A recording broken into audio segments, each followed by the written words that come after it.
As prices keep rising, Social Security is even more important to older Americans. I counted it to pay for groceries and prescriptions. Everything costs more now. AARP is fighting to protect the Social Security Americans earn through a lifetime of hard work.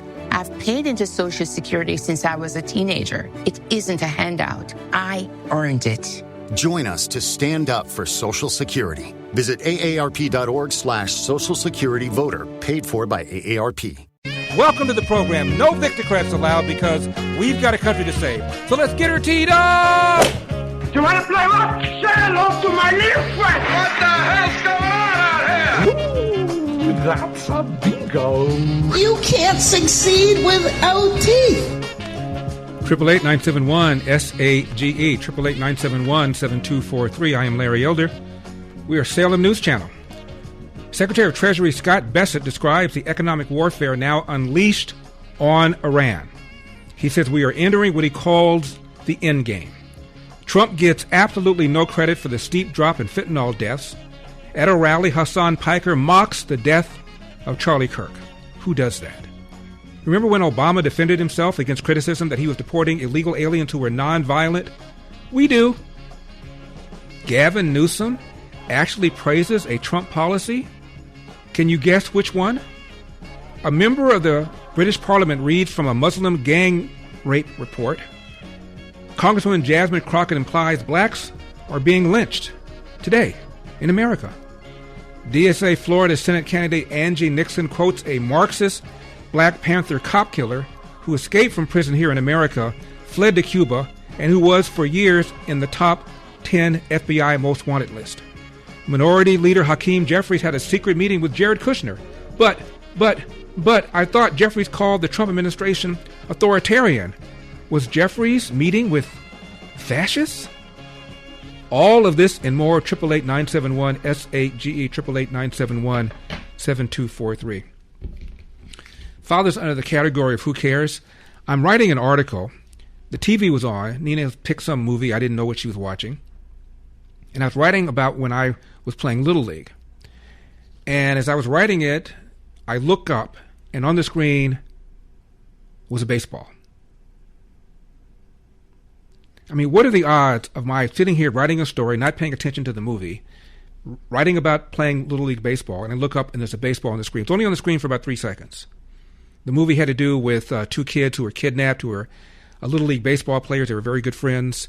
But I looked up right at this moment. I hadn't looked at the movie at all. The movie had been on for maybe 15, 20 minutes. And I saw a baseball. So I told this to Nina, and she was about as impressed about this as you were. So I'm going to move on. 888-971-SAGE. Who cares, Elder? Get to the point. All right.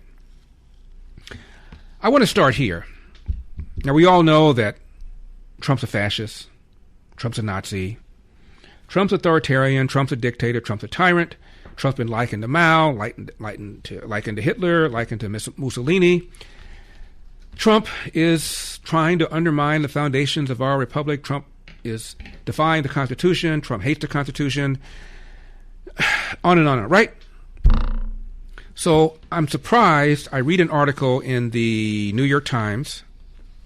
Headline, Hakeem Jeffries and Jared Kushner meet privately as midterm attacks fly. That's the headline. Subheadline, President Trump's son-in-law and the man in line to be Speaker of the Democratic-led House discussed how Democrats and the administration could work together.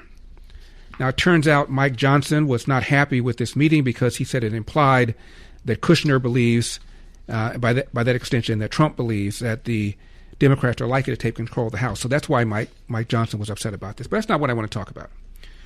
Why would you meet with somebody who's a member of administration that you refer to as, quote, authoritarian, end quote, which is what Jeffries has called it? By the way, Jeffries, unlike Kamala Harris, has never called Trump fascist. I checked. I could not find anywhere where Jeffries said, he might have said it privately, but he certainly hasn't said it publicly. But he has publicly referred to the Trump administration as authoritarian, as was, of course, Adolf Hitler. Were American members of Congress meeting with Adolf Hitler? So why would you meet with somebody who's a member of an administration or advisor to administration? Kushner, I don't think, is officially a member of the administration. He's an advisor, an envoy. Why would you meet with an envoy of an administration that you've called authoritarian? And the answer is, as I said last week, they don't really, they meaning Jeffries and Chuck Schumer and Nancy Pelosi, the leaders of the party. They don't believe that Donald Trump is a fascist. They don't believe he's a Nazi. They don't believe he's a tyrant. They are happy to say it, happy to use that rhetoric because they think it works. I recall after George W. Bush left office, Nancy Pelosi, who ridiculed him as an oil man, she said publicly, George W. Bush was a lovely man. Well, you weren't saying that when he's in office. He was a lovely man. My point is the Hasan Pikers of the world, the Jasmine Crockett's of the world, the Joy Reids of the world, the Daria-Lisa Avila Chevaliers of the world, they believe this claptrap. They believe this BS. That's why you have a whole bunch of young people who feel that Nancy Pelosi and Chuck Schumer and Hakeem Jeffries aren't fighting hard enough. After all, you call somebody a fascist, you can't just, well, we don't like this legislation, or I'm going to call it the big ugly bill. He's a fascist. Shouldn't you be taking much stronger action against fascists? So here he is, Hakeem Jeffries, referring to the Trump administration as authoritarian while meeting with the son-in-law of the man he accuses of running an authoritarian regime. Say it ain't so. That's one thing. Then there's this. The man gets credit, I'm talking about Trump, not Hakeem Jeffries, for absolutely nothing. Headline in Just the News. I was asked last week, what sources do you think are good sources? And I mentioned Just the News.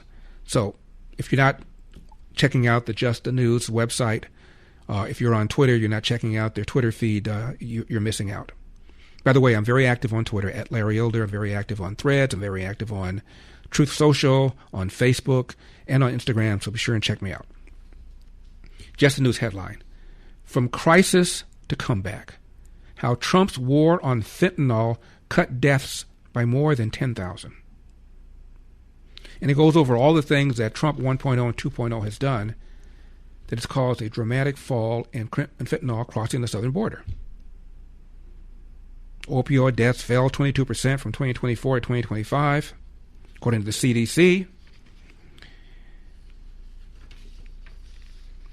Trump 1.0, the administration conducted about 450 miles of border fencing, including new and replacement sections, according to Customs and Border Patrol. Trump 2.0 expanded barriers, all of which has resulted in a 45% drop in nationwide fentanyl seizures in fiscal year 2025. Several cartels were designated as foreign terrorist organizations, FTOs, which enabled additional sanctions and prosecutions. All of this after 4 years of open borders. Is the man, Donald Trump, getting credit for any of this? Of course not. Now, I found something, though. Gavin Newsom has actually given Trump credit for something. You stick around. I'll tell you what that is, top of the next segment. The governor of Michigan, Whitmer, actually told Gavin Newsom on Gavin Newsom's podcast. Isn't it great to have a podcast? Highest unemployment in the nation, highest gas prices in the nation, highest electricity prices in the lower 48, more homelessness than anywhere else, massive gap between the rich and the poor, budgetary crisis. But Gavin Newsom has time to have a podcast. And on his podcast, the governor of Michigan praised Trump, said she got more done with Trump than with Biden, number 45. Going to the second term, I didn't know what to expect, to be honest. I watched, I stumped for Kamala. You worked so hard. Yeah. We all worked really hard for the ticket. Yeah. And I woke up the next day thinking, my state voted for Donald Trump again. Yeah. And I got to figure out how to conduct myself here. After I tuned out for about a month. Did you? Yeah. I had to turn off all the social media. Oh, my gosh, right. I watched 8 episodes of Dexter, or 8 seasons of Dexter. You like to cheer myself up. I was going to get cheered up by Dexter. Jesus. And then I came out of it and I thought, I took an oath to the people of Michigan. I got 2 years left, and I got work to do. So yeah, open hand. I wrote him a note fist. after his inauguration. I watched his inauguration. You wrote him a note. Wow. Did he respond to it? He did. He called me. I put my number in it, and I said, "Wow." Because in his inaugural speech, he said something about auto workers, and I thought, all right, there's my hook. Opening. Congratulations, you won the election. I noticed you talk about auto workers. If that's something you want to work on, I'd love to work with you if you want to help the industry. Here's my number. And he called me. Good conversation. And then he called me a number of times since then. And you visited the White House a few times. I did. Well, we've had, every state has had natural disasters and I spent 90 minutes with him him in the Oval right after. Right. Yeah. Right. So, oh, God. Got something done with a fascist? Now, what policy did Gavin Newsom praise? Stick around for that. Now, Medicare keeps squeezing you. Whether you're on it for years or you're just turning 65, the premiums climb and the plans shift, and nobody tells you when yours stops fitting. You could be overpaying right now and not even know it. That's why you need to call Chapter. The only Medicare advisors that compare every plan nationwide, independent, honest.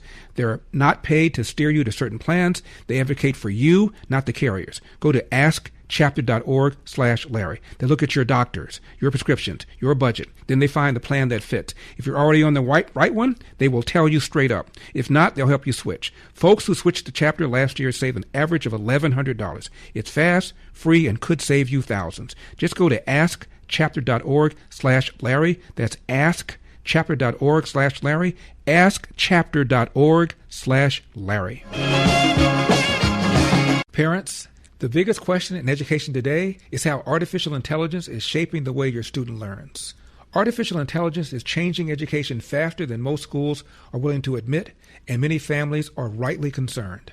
At Patrick Henry College, the goal isn't to outsource thinking to machines. It's to train students to think for themselves.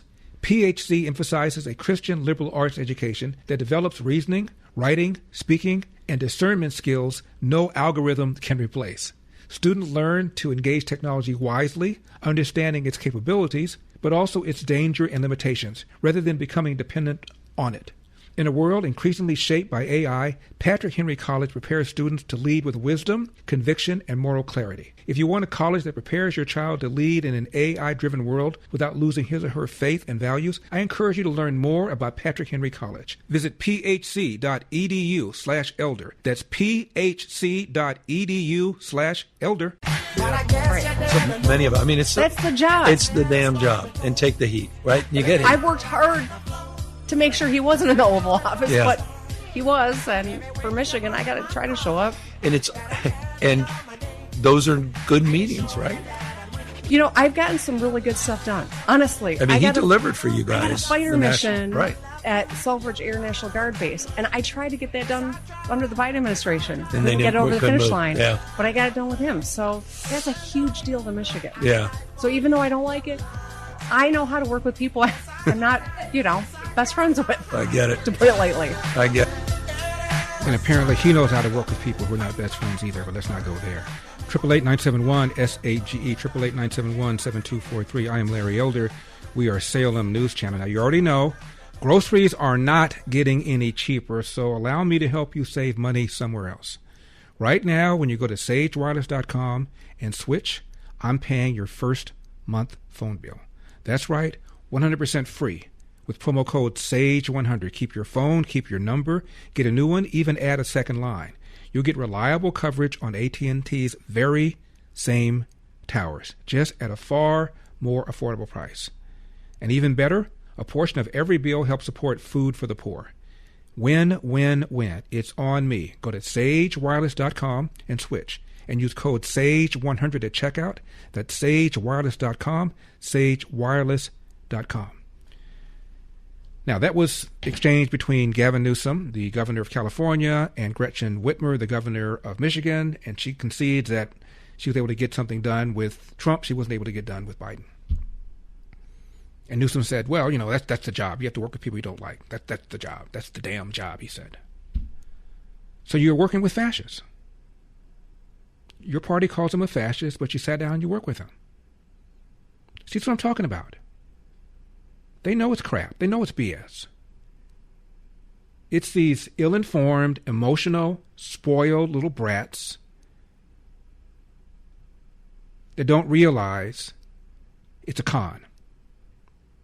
They're swallowing this thing hook, line, and sinker. And their attitude is, well, if he's a fascist, as was Hitler, and Hitler's fascism set off a world war that resulted in 50 million people being killed, the Holocaust, and you're sitting down with him? And you're making nice with him? We're not down with that. So you created these people. You create these monsters, and you cannot control them. If you try to control them, you get primaried. You let them in your party, and now they're metastasizing, and you have no idea what to do. Now, Gavin Newsom even praised a Trump policy. Guess which one? Number 32. He said that he completely supports this and that he thinks it's the best thing President Trump has ever done. Watch. I'm enthusiastic about encouraging people to get a Trump account. I think it's incredibly important. It's one of the best things he's done. And so we're here to encourage people to take advantage of this, to not fall prey to the politics or the cynicism or maybe even the fear that if I download a Trump account, somehow that means something. It doesn't. It just means something for your kid. It's not Trump's money. It's your child's money. He is so thirsty. And it reminds me a little bit okay, of all right. So hey, just go ahead and download it. Get a Trump account. Don't worry about don't worry about all the stuff you've been saying about Donald Trump. Calling him a fascist and a Nazi and authoritarian. Don't worry about all that. Notice he said it's one of the best things he's ever done, implying he's done other good things.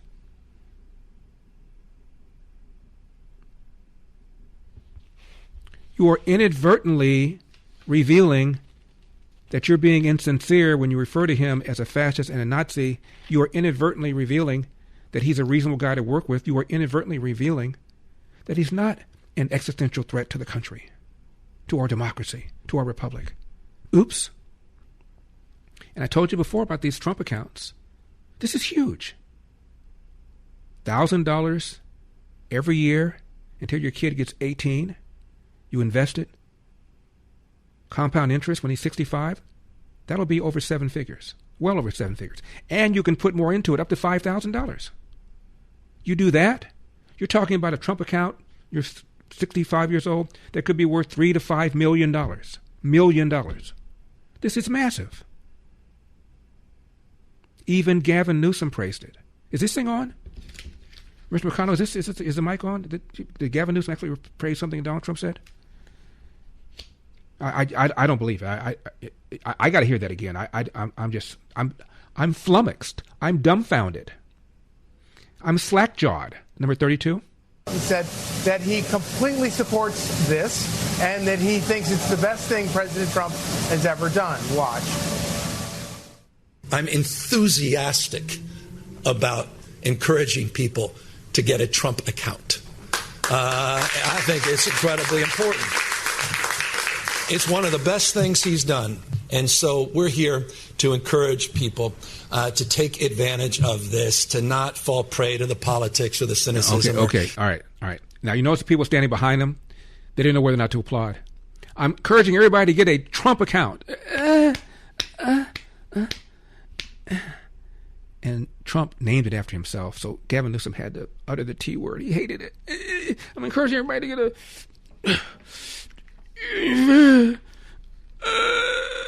Trump account. Don't you hate it? Don't you hate it when the guy you want to hate has done something that you can't hate?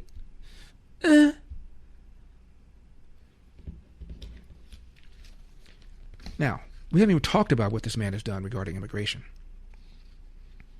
John Lott, head of the Crime Prevention Research Center. New data reveals a horrific truth about illegal immigrant crime. It talks about how crime went up during the 4 years of the Biden administration, in part because of the millions of people who flooded into the country, some of whom committed crimes after coming here, some of whom were already criminals before, in addition to, of course, becoming a criminal by crossing the border illegally. 14% of New York's inmate population, 14% illegal aliens. And that's probably an underestimation, he says, because the state does not actively identify immigration status. You have to find out other ways. Violent crime surged by a record 59% during Biden's 4 years in office. Largest percentage increase ever over any 4-year period of time. May I repeat that?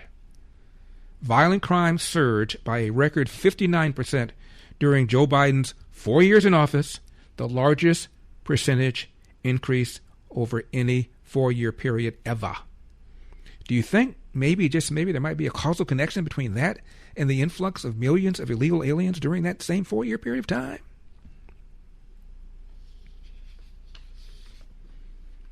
Trump has stopped this. So fentanyl down, crime down dramatically. Is the man getting any credit for any of this? Let's talk more about this. And don't get me started on turning back the H-1B visa fraud. I'm Larry Elder. Do not leave town. We're just getting warmed up.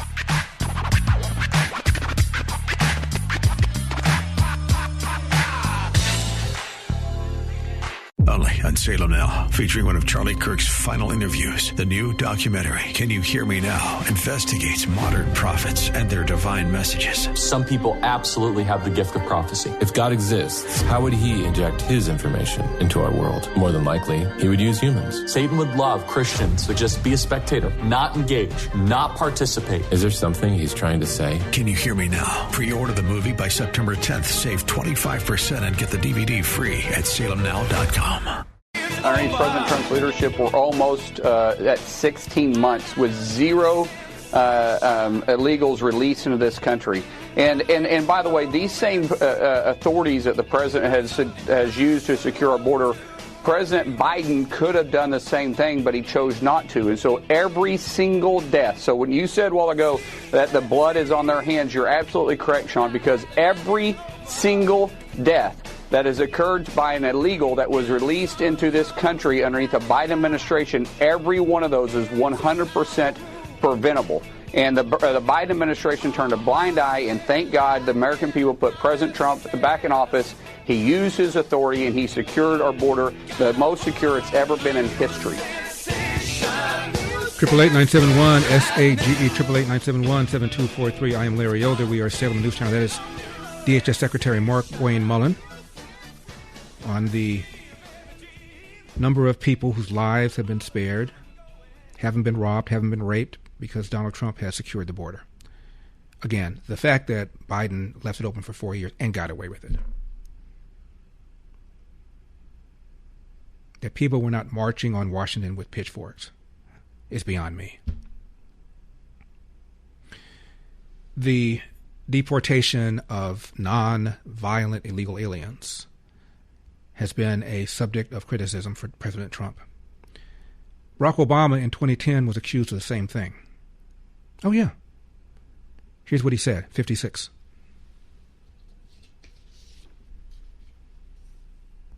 There are those in the immigrants' rights community who have argued passionately that we should simply provide those who are illegally with legal status, or at least ignore the laws on the books and put an end to deportation until we have better laws.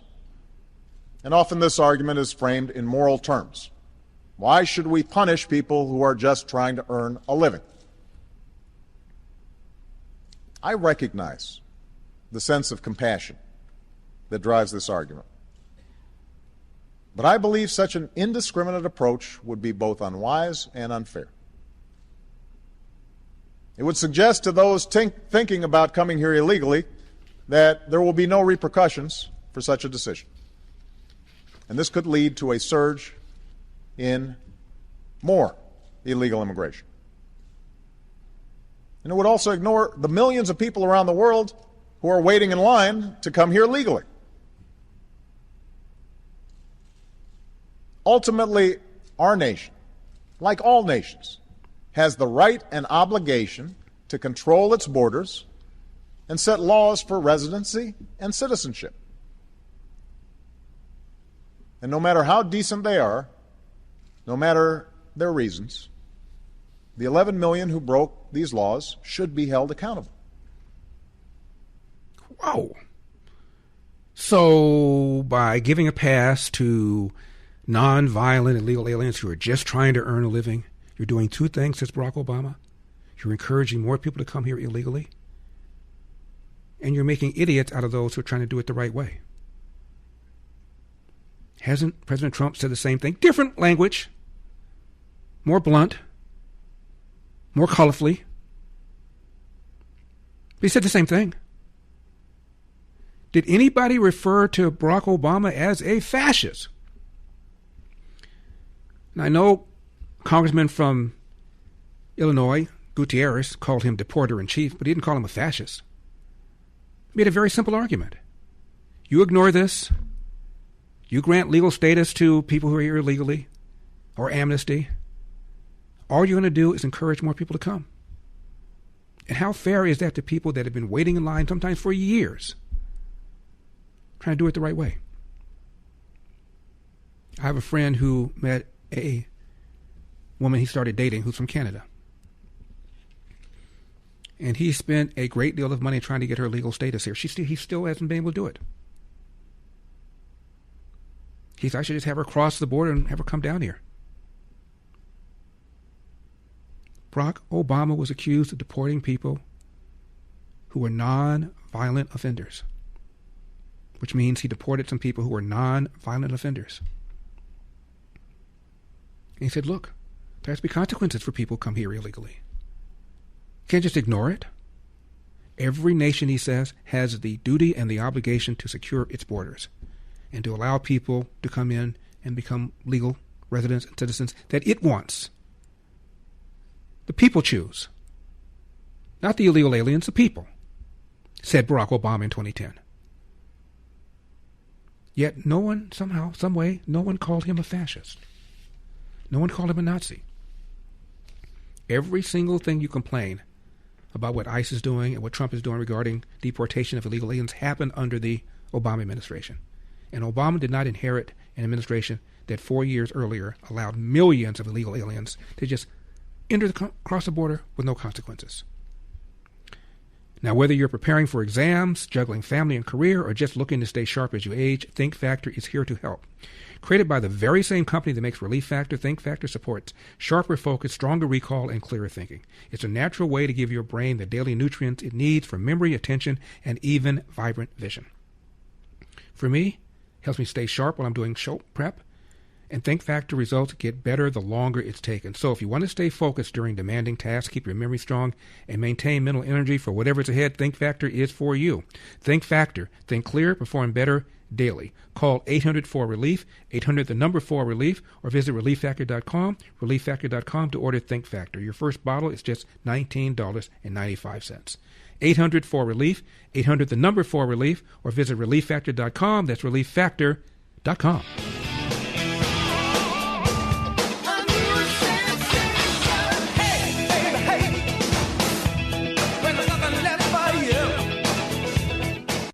The flood of people, at least 10 million illegals, have poured into this country. Has the American dream disappeared, or is it waiting to be rebuilt? This weekend, the America 250 film series presents Return of Our American Dream. Hear the stories that confront decline, restore hope, and call Americans back to opportunity, work, family, and freedom. Saturday and Sunday at 7 p.m. Eastern on Salem News Channel. You quoted General Milley calling Donald Trump a fascist. You yourself have not used that word to describe him. Let me ask you tonight, do you think Donald Trump is a fascist? Yes, I do. Yes, I do. 888-971-SAGE, 888-971-7243. I am Larry Elder. We are Salem News Channel. So, Hakeem Jeffries reportedly met secretly with Jared Kushner so they could find common ground, but Kamala Harris has referred to Donald Trump, the father-in-law of Jared Kushner, as a fascist. Does that suggest that maybe some of these Democrat leaders who've been using rhetoric like that do not really believe it?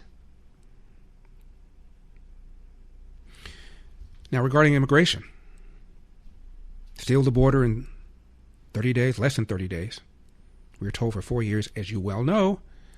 Well, the borders are secure, said Mayorkas, which caused him to be impeached. And then he said, well, they're as secure as they can be given the absence of comprehensive immigration reform, which we have not had, yet Donald Trump did it in a month. Fentanyl deaths down, violent crime in America down, in part because of what Donald Trump has done on the border. No credit.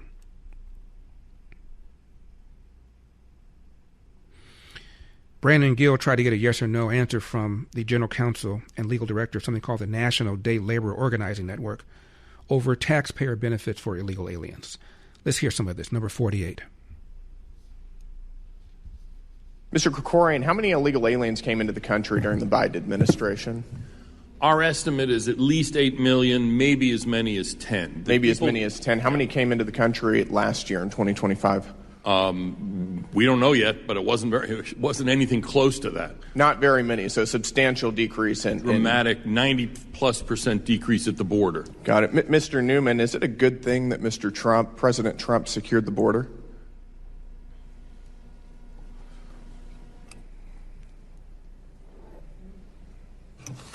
I think that Stephen Miller has squandered what used to be a signature issue for I'm asking if is it a good thing that our border is secure? I think our border has been secure for quite some time. Our border was secure during the Biden administration? Yes, sir. That is your testimony? That's my belief, yeah. It's my opinion. How many illegal aliens came into the country during the Biden administration? Whatever it wasn't the number that Mark Krikorian just cited. You don't think it was 10 million? That came out of whole cloth. It could have been quite a bit higher. So would you agree that there are fewer illegal aliens entering the country now than there were entering during the Biden administration? That isn't an area of my expertise, so I wouldn't agree or disagree with that. You spend a lot of time in the immigration space. You can't tell me whether there are fewer illegal aliens coming into the country now than there were during the Biden administration. That is not something that's an area of my expertise. I've been spending too much of my time defending civil rights of my neighbors. Can say that there are fewer illegal aliens coming into the country right now. It's astounding that you won't at least admit that. Should illegal aliens receive taxpayer-funded unemployment benefits? It's not an area of my expertise either. My concern primarily is your with organization the people that I work with promoted a petition telling Governor Newsom to sign AB 2847. This is your organization, the National Day Labor's Organizing Network. AB 2847 will provide unemployment benefits to workers who are ineligible to receive unemployment insurance solely due to their immigration status. Mr. Chairman, if I could answer your first question. Yeah, I'm asking you, do you think that illegal aliens should receive taxpayer-funded unemployment benefits? Well, first off, I don't know what you mean by illegal aliens, but if you're talking about residents in the state of California, then the answer is yes. People who entered our country illegally. People come here for all kinds of reasons and without all kinds documentation. Of ways. Residents in California. This is a really simple question. Should illegal aliens receive taxpayer-funded unemployment benefits? I think people in the state of California should receive benefits. So illegal aliens should receive taxpayer-funded unemployment benefits. Again, that's your word. And what I'm trying to get you to do, Congressman, what I'm trying to get you to do is to stop throwing around dehumanizing rhetoric like this. Signatures, you only got 503. I think it's worth pointing out because that's a crazy idea.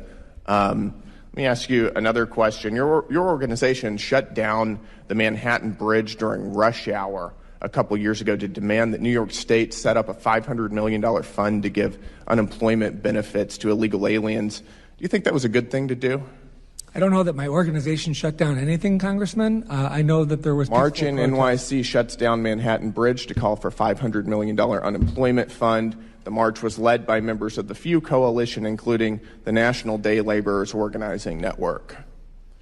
That is your organization. That is. You're holding up a sheet of paper. I don't know where that's from. This is from your website. This is from the National Day Laborers Organizing Network website.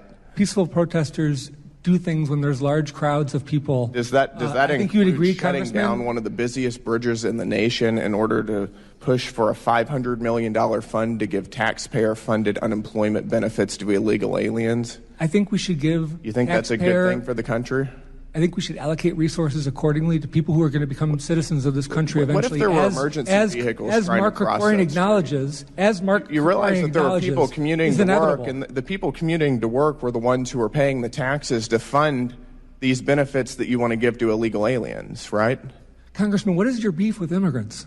I don't have any beef with immigrants. I'm asking you if you think it's appropriate to shut down one of the busiest bridges in America to give taxpayer-funded unemployment benefits to illegal aliens. Let me ask you this question: Do you think it's appropriate? Do you think it's appropriate for people to protest for equal rights? Do you think that illegal aliens should receive cash payments from taxpayers? Were you against Congressman Lewis's effort? No, you're not. You're not going to ask the questions here. That's not how this works. I'm answering your question with a question. I've got another question for you. We're moving on. Should illegal aliens receive direct cash payments from taxpayers? I believe future citizens, Americans in waiting, should receive equal rights, and they should receive benefits so we can integrate them into our society. A letter to Governor Cuomo advocating for immediate cash relief, cash payments to illegal aliens. I think that is way out of line. I think the alternative is to create a permanent underclass. And with that said, we're already 30 seconds over, so we're out of time here. But Congressman, you didn't even give me a chance to answer. My time is up. Is it a good thing or a bad thing that there are fewer illegal aliens? Well, that's not really my area of expertise. Are there more people or fewer people coming in since the Trump administration? Well, I'm not sure. I just don't know. Was the border secure during the Biden administration? Yeah, it was. Now, just 2 weeks before his tragic assassination, on September 10, 2025, conservative leader Charlie Kirk sat down for one of his final interviews to wrestle with the timeless question: does God still speak today? That conversation became the foundation for the powerful and provocative new documentary, Can You Hear Me Now?, that explores prophecy, faith, scripture, history, and the role believers are called to play in our culture today.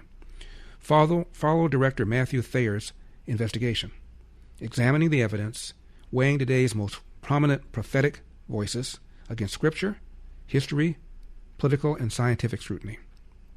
Rather than asking you what to think, the film invites you to examine the evidence, consider the biblical foundations, and reflect on what it all means for believers living in today's culture. If you appreciate the thoughtful conversations about faith, history, and the public square, I believe you'll find this film compelling. Pre-order the film, Can You Hear Me Now?, and get a free DVD at salemnow.com or visit CanYouHearMeNowFilm.com. That's CanYouHearMeNowFilm.com.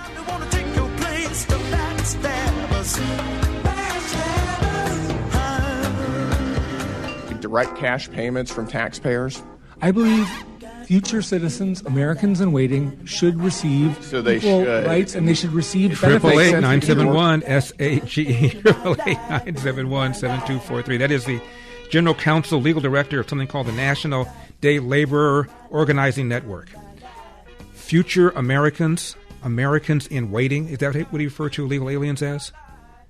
I believe that future Americans, Americans in waiting, are entitled to taxpayer benefits. Unbelievable. Now, coming up, Treasury Secretary Scott Bessent describes the economic warfare now being unleashed against Iran.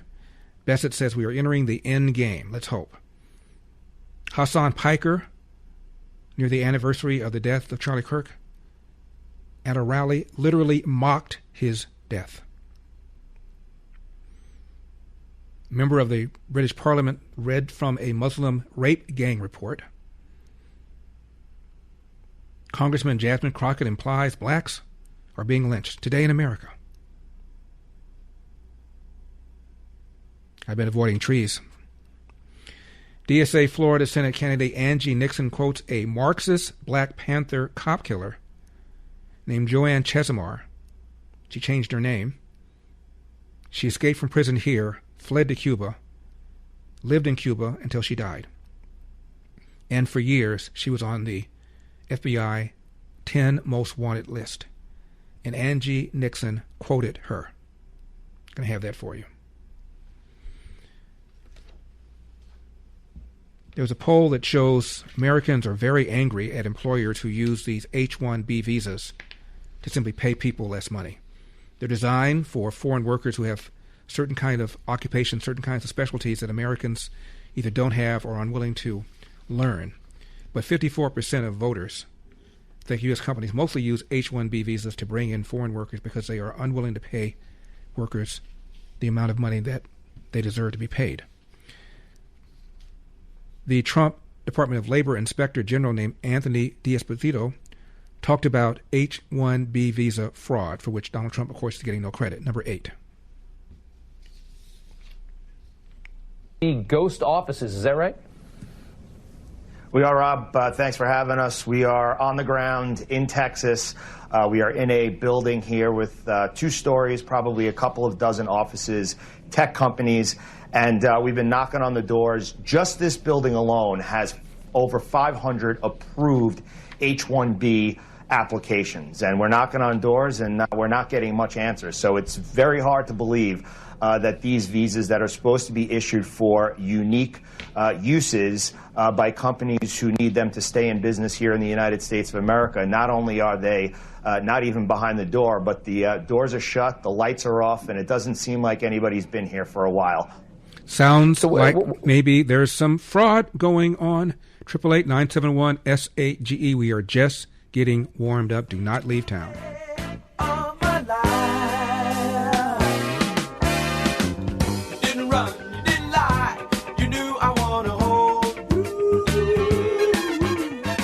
So let's get her teed up!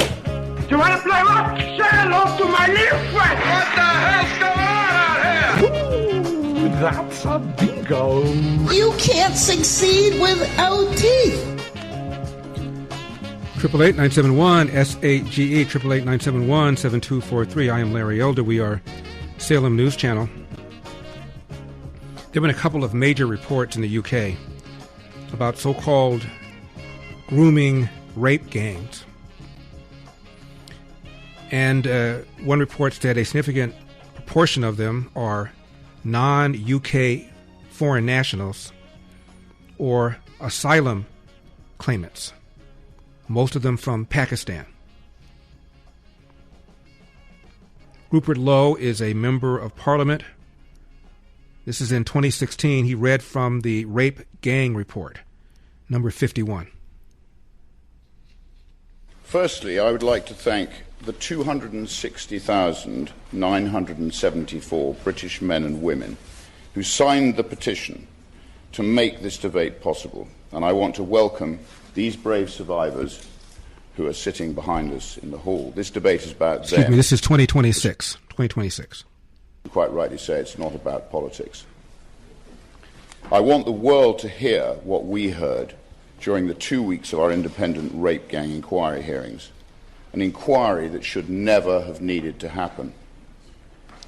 I sincerely urge this Parliament to listen to the testimonies from these brave survivors and to act, to finally act. So the first testimony: he took his pants down, penetrated me, had sex with me. He then stopped before ejaculation. He picked up the bottle of Jack Daniels, which was now empty, and he forced it up inside me. He broke the glass while he was there. At that point, I was about 12, nearly 13. Another testimony: I was held down by the men as they each took turns to orally and vaginally rape me, taking it in turns to pin down my arms and my legs. When the assault ended, the men hit me repeatedly, threatened to find me, kill me, and harmed my loved ones if I ever told anybody what had happened. Another: comments were constantly made suggesting that white girls, the Christian girls, were viewed as having fewer morals or lower values, whereas Muslim girls were described by some of the men as having dignity and higher moral standing. These comparisons were used to justify the way I was treated and to further humiliate and control me. Another, she was a white woman herself, who I imagine may have been groomed, and has obviously now married into the family, shouting obscenities at us. Throughout the whole sentencing, she was constantly saying, liars, lying white. She said to me that God will be the witness for what happens to me. Another, race did play a part and motivated the selection or demographic of the victims. Throughout my exploitation, the other girls I encountered, or who were abused alongside me, were almost exclusively white. Another, she had a baby by him, and his dad was an imam. His dad knew, and he got his son married and said that he wasn't allowed to see the child. They look after their own community. Another, over the course of the abuse, I was raped by multiple police officers in different parts of the country. Another, he put a cigarette out on the baby's face. Another, it started when I was 13. I was raped by probably about 600 or 700 different men over 3 years. Another, they would toot the horn of the car and then a child would be taken to the front door by a staff member of the children's home. Another, I was bleeding from both my vagina and my back passage and was so swollen I could not sit down. I told hospital staff my drink had been spiked and I did not know what had happened because I was too afraid to tell the truth. They did not ask any questions. They gave me tablets and discharged me. I was 15 years old. Another, things would escalate around Eid and holidays. Parties got bigger, got worse, got more violent. More people involved, more girls involved. The parties were just bigger. Another, the main clash that I kind of had with the religion side of it was I grew up as a Christian. I would wear my cross because it was something really special to me. It was just used as a way to break me down. They said, "Where is your God now? Has your God forsaken you?" Another, it was all of the white girls in every home that I went to. I remember a man opening the back of a van and I saw 15, 20 girls locked in dog cages. Another, dogs were brought in and I couldn't move at all. I had nowhere to move. I think that was the scariest thing, was not having any concept of it. There were men around me, not horrified, not disgusted, not helping, but filming and laughing, making bets on whether the dog could actually rape me or not. And yes, I was raped by a dog. The man just held my face, stared me down straight in the eyes, and he wanted to see me break, and he did. Another, I just wanted to stop and not happen to any other children, and for people to actually act, to do something, and stop being so scared. I could continue for hours and hours. All of us in this building have a responsibility to finally act. Not to talk, but to act. Our Rape Gang Inquiry report will be released in the coming days. It will change Britain for good. Thank you. Now, Bill Maher had a comedian, left-wing comedian named Patton Oswalt on his show. And Bill Maher has often talked about how his left-wing friends are in what he called the bubble. Oswalt knew nothing at all about the allegation of these Muslim grooming gangs. Number 46. What's going on in England right now is a lot of that. I mean, like, what's going on in England? Again, not in the bubble. Okay, well, doesn't get in the bubble. Wait a minute, just tell me. It really doesn't. It's a big. I don't even want to start with it, but okay. It's like just a lot of violence, protests, immigration, cities that Andrew Sullivan, for example, says are places that my grandfather would not even recognize anymore as British. Like, immigration is great. Yeah. Anything can be too much. And yes. It's become Islamicized, to put it briefly. Anything can be too much, but a lot of times the way that things are framed and represented is also amplified so that they can make their point. But do you know about the what do they call it when they get kids to grooming, the grooming scandal? No. See, that's a big story. This is in the UK. Yes, that went on from the 80s to the present, and it wasn't. You're talking about the royal family? No, I'm not. I'm talking about Pakistani men who were immigrants who were grooming poor, impoverished white girls mostly in these things, and making them into prostitutes and sex slaves and really nasty that would pass for more normal in a traditional Pakistani society where women are not considered equal citizens. And if you don't understand that, and that gender apartheid is the number one issue that you woke people should be concerned with but seem not to be, then right away we're not really seeing the world as the same way. And I think I'm seeing it much more clearly. Gender apartheid should be your number one issue. If you really care about oppression, a lot, I'm talking about hundreds of millions of the world's women, and it's mostly because of the tenets of Islam, to be perfectly honest about it. And this is what's going on in England, and this is why England is having a big problem these days, because in the interest of DEI, they are allowing practices that are so illiberal, which is the great irony. This is the least liberal thing you could be, is treating women as a second-class citizen and getting away with like this. And the bottom line is this comedian who's often weighed in on Trump, called Trump everything but a child of God, had no idea this was going on in England. No idea. Hadn't heard of it. What's going on in England? What do they call them? A grooming game? Yeah, really? Did he have a response? Did he have a concern? Certain groups are not assimilating. Certain groups do not want to adopt the culture of their country. And many of these Pakistani gang members were born in England. Parents may be from Pakistan, but many of them are born there. What is going on? Isn't there a legitimate concern here? And why have you never heard anything about it, Patton Oswalt? Now, whether you're climbing the corporate ladder, launching a new project, or just looking for that extra edge, your brain is your most valuable asset. And now there's a way to support it every single day. It is called Think Factor. From the makers of Relief Factor, Think Factor is built to help you stay sharp, nurture your memory, and boost your attention. It unlocks the mental clarity and precision you need to stay ahead of the game, no matter the challenge.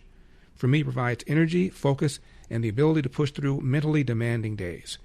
And Think Factor results get better the longer it's taken. So if you're a goal-getter who refuses to settle, Think Factor helps you perform at your best and keep your edge. Think Factor. Think clearer, perform better daily.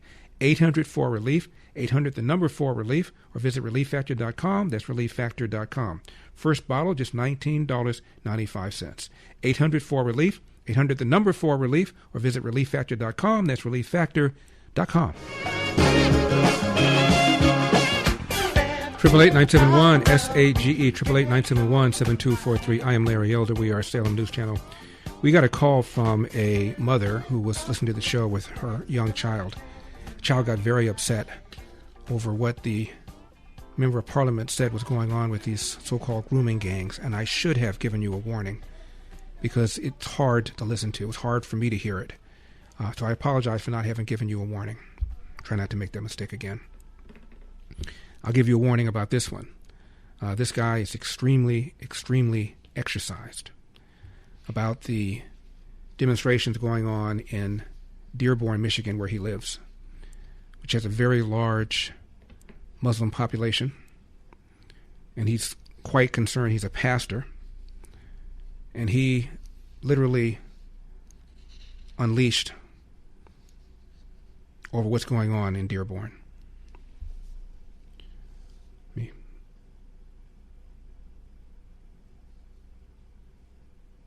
Number 31. You are not up under American law. You are up under Sharia law.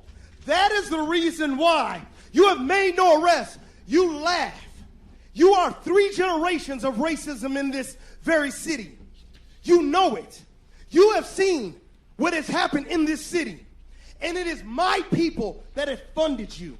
It's my people that made sure that you have what you have. And you spit on us. You degrade us. But you're only 1% of this nation. We are not a nation of Muslims. We are a nation of Christians. We are one nation under God, indivisible, the God of the Bible, the God of the Lord Jesus Christ. That's the God in whom we serve. I want you to prove to me we're not up under Sharia law. Will you denounce, Councilman O'Reilly, will you denounce Sharia law? Will you denounce Sharia law? Will you I know you won't. Will you denounce Sharia law? Abraham, you went to Hillsdale. Will you renounce Sharia law? Will you renounce Sharia law? America, we have lost this city. This is a city that is no longer up under American laws. We are up under Sharia law. And we will not have it anymore. Remaining. Enough is enough. Now, Milton Friedman back in 1978 talked about free immigration, that it does not work when you have a welfare state. Number 49. I've always been amused by a kind of a paradox. Suppose you go around and ask people. The United States, as you know, before 1914 had completely free immigration. Anybody could get on a boat and come to these shores, and if he landed on Ellis Island, he was an immigrant. Was that a good thing or a bad thing? You will find hardly a soul who will say it was a bad thing. Almost everybody will say it was a good thing. But then I suppose I say to the same people, but now what about today? Do you think we should have free immigration? Oh, no, they'll say, we couldn't possibly have free immigration today. Why, that would flood us with immigrants from India and God knows where. We'd be driven down to a bare subsistence level. What's the difference? How can people be so inconsistent? Why is it that free immigration was a good thing before 1914 and free immigration is a bad thing today? Well, there's a sense in which that answer is right. There's a sense in which free immigration, in the same sense as we had it before 1914, is not possible today. Why not? Because it is one thing to have free immigration to jobs. It is another thing to have free immigration to welfare. And you cannot have both. If you have a welfare state, if you have a state in which every resident is promised certain minimum level of income or a minimum level of subsistence, regardless of whether he works or not, produces it or not, well, then it really is an impossible thing. If you have free immigration in the way in which we had it before 1914, everybody benefited. The people who were here benefited. The people who came benefited. Because nobody would come unless he or his family thought he would do better here than he would elsewhere. And the new immigrants provided additional resources, provided additional possibilities for the people already here. So everybody could mutually benefit. But on the other hand, if you come under circumstances where each person is entitled to a pro rata share of the pot, to take the extreme example, or even to a low level of the pot, then the effect of that situation is that free immigration would mean a reduction of everybody to the same uniform level. Of course, I'm exaggerating. It wouldn't go quite that far, but it would go in that direction. And it is that perception that leads people to adopt what at first seemed like inconsistent value. Now, the DSA wants to abolish prisons. They want to abolish the police. Eventually, they want to abolish borders. Ken Martin is the chair of the DNC. He essentially says he's unified with the DSA and their goals. Number 23. First, thank you for having me on, Laura.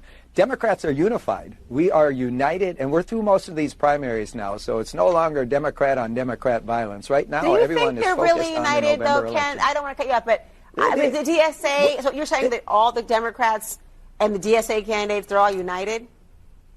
Let me say, we are a Big Tent party. We always have been. As you've heard me say before, we have moderate Democrats, we have conservative Democrats, we have progressives, we have leftists. And the key is to make sure that despite all the labels that people throw around and the divisions within our party, there's more that unites us as Democrats than those small differences. Small differences? Is a small difference between Democrats that don't want the borders open and the party? The small difference between Democrats that don't want to get rid of prisons and the police and the party that want open borders and the party? We got some small differences, but bottom line is whatever it takes to get rid of Republicans, because Republicans are worse, particularly Donald Trump. This is demented. And you guys have created this. You have said nothing at all. When people like Daria Lisa Chevalier says she doesn't like interracial couples, she said nothing at all. She said nothing at all when one of the members of the squad said, we don't need brown people who don't want to be a brown voice. We don't need any black faces who don't want to be a black voice. What does that even mean? It means there's only one way to be black, only one way to be Hispanic, only one way to be gay, and that's left wing. You didn't say a word. You said absolutely nothing. Rashida Tlaib, we're going to impeach the mother effer referring to President Trump. You didn't say a word. When Ilhan Omar said those anti-Semitic things and there was a resolution, you watered that down. You've said nothing when people like Hasan Piker and Abdul El Sayed refer to Israel as an apartheid state committing genocide.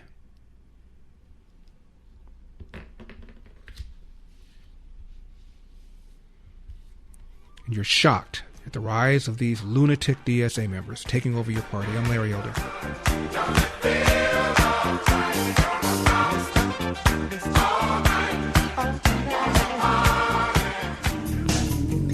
888-971-SAGE, 888-971-7243. I'm Larry Elder. We are Salem News Channel. Brian is in San Diego. Brian, thank you so much for calling. I appreciate it. Hi, Larry. Thanks for taking my call. It's an honor. My pleasure. I had a comment. It's off the subject right now, but what you were talking about earlier, Trump's accounts for children, I was excited about it, and things were, it seems like I was really excited for my kids and what I could contribute and all that stuff. My wife and I got involved in it a while ago, but what you just told me a little bit ago, what I heard you say that Gavin Newsom thinks it's the greatest thing he's done, Larry, I'm running from this thing. That's scaring me to death. I don't know what to say or do now, but I'm really scared that the government's going to have their hands in it. Might figure out some sort of way of taxing it. I don't know. All I know is that it just my jaw hit the ground when I heard Gavin Newsom praising it. I agree. Hey, a quick other comment I had regarding your show. You had a show on August 5th, and you talked about your dad's business you used to run. It was such an awesome story, and the way you told the story was the best I'd ever heard. I know I'm kind of being a retard, but I was almost in tears, and it was really good. And love your show, Larry. Thanks for letting me be on. You got it. Thank you, sir. Appreciate it. That was nice. Very nice. Now, let's get back to immigration. This is Senator John Kennedy talking to the assistant DA in Philadelphia and the people with the American Immigration Council, which is a pro-immigration organization. Number 47. You are with the Center for Immigration Studies, is that right? That's correct, Senator. And that's a nonpartisan think tank, is it? It is, sir. Okay. The border is an open, bleeding wound, isn't it?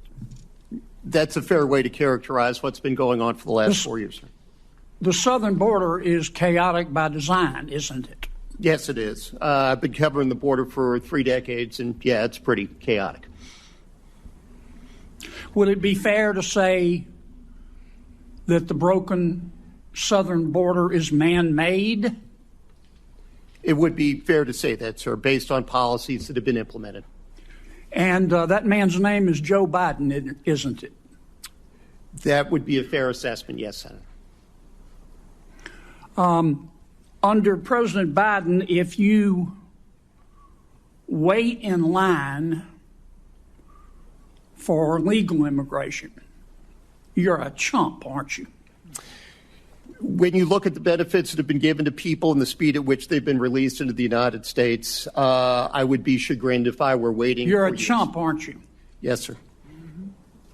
General, yes, you sir. believe in open borders, don't you? I believe in the rule of law, sir. All right. And it makes you angry that President Trump does not believe in open borders, doesn't it? Senator, I'm not here to discuss immigration policy. I'm here to discuss whether or not we use the military to enforce it. And it makes you angry that most Americans don't believe in open borders, doesn't it? Not in the slightest, sir. Again, I am not here to discuss the immigration policy. Yeah. Duty, honor, respect, you talked about that yes, in Senator. your opening statement. On October 14th of this year, you went on CNN. I want to read you what you said. Make sure I'm accurate.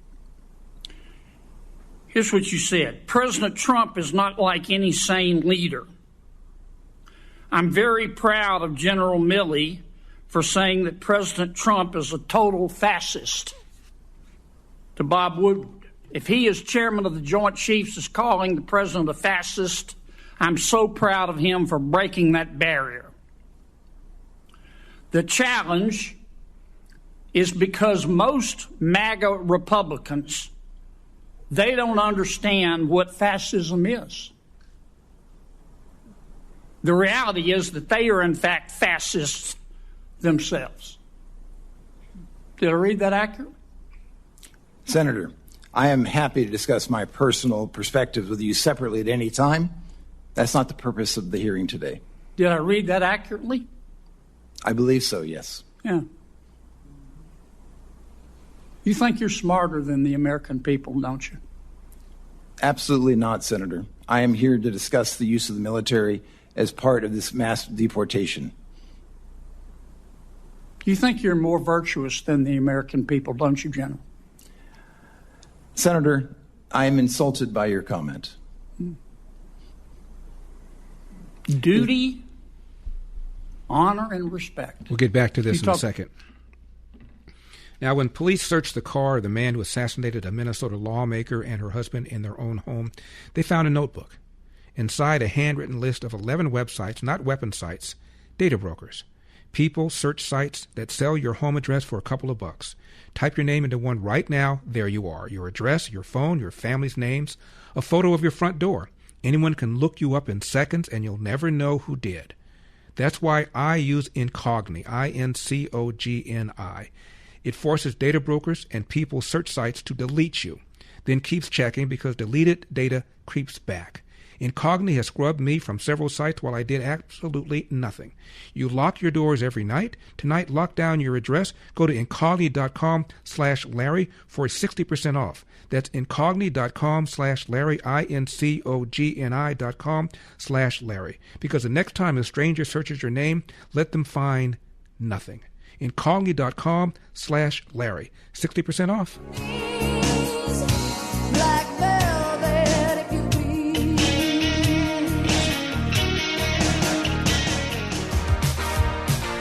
888-971-SAGE, 888-971-7243. I am Larry Elder. We are Salem News Channel. This is in December of 2024.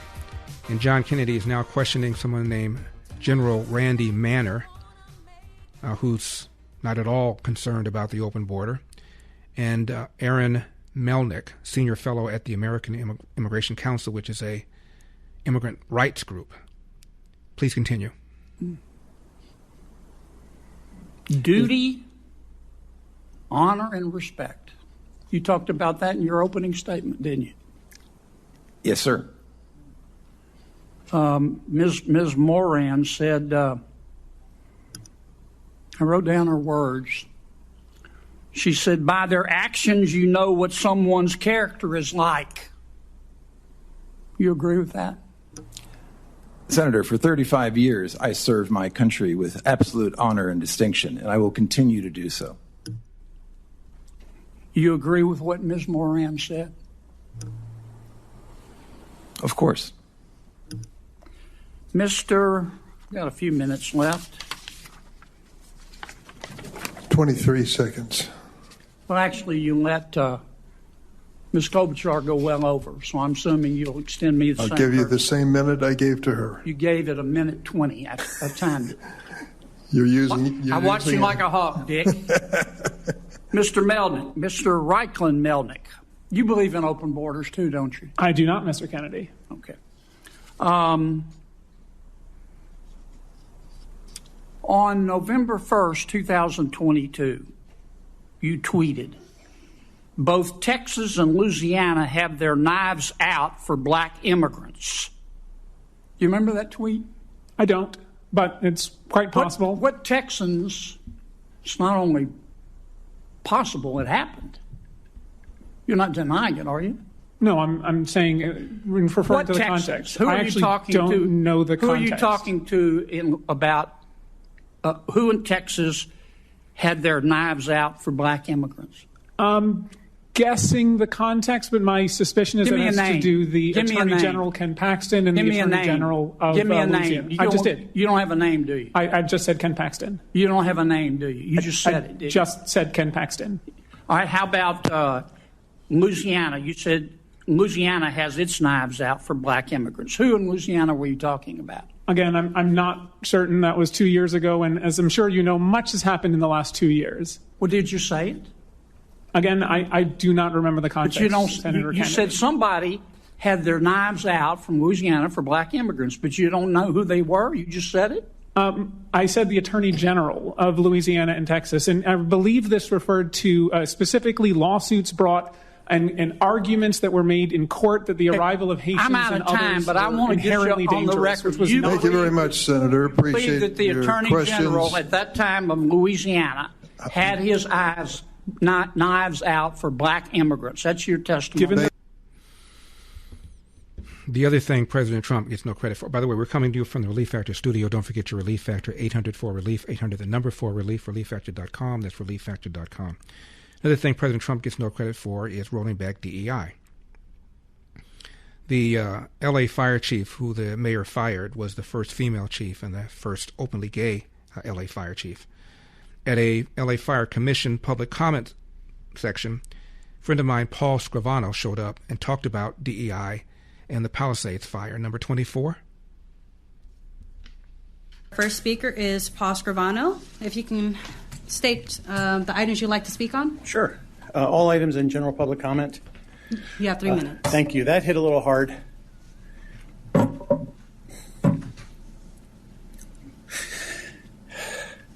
Because I was in the back of that ambulance when Evan Brooks told me my pulse was 20.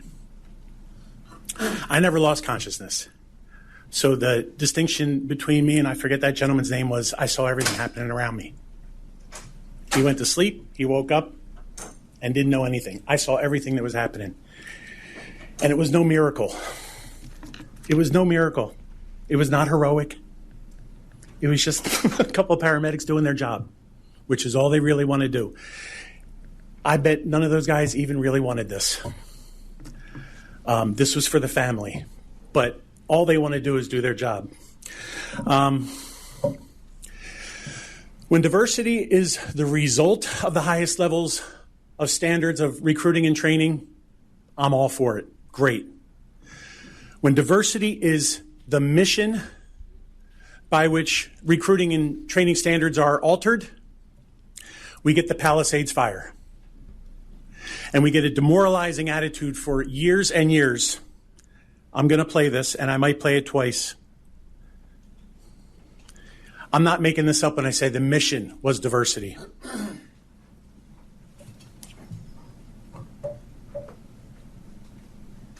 Speak, baby. baby. Is to increase, to all those men sitting out there, our goal is to increase the number of women, females, in the department. To all those men sitting out there, our goal is to increase the number of women, females, in the department. And the mocking laugh at the end. Do you know what that does to a membership that is 96.7% male? It's demoralizing. It crushes morale, and then it leads to leadership in the form of the activist Kristen Crowley, women in the fire service, the activist Chris Larson, women in the fire service. I went back year after year watching these meetings when the podium was over there, watching Chris Larson give report after report after report, how many percentage of women they had this time, how many percentage of women they had this time. Nobody in this room cares anymore. 30 seconds. Everyone in this room now just wants the best. I called the lawyers across the street to come here today because they're the ones who did this. Sue Stengel, whose name is not Sue Stengel. Vivian Swanigan. City Attorney Nguyen, who tolerated this commission for year after year. We need to go after those lawyers and change everything. Maybe Karen Bass can do some executive orders to change some of this stuff around so we don't have to go through a whole process where we have to go through city council and charter amendments. Thank you.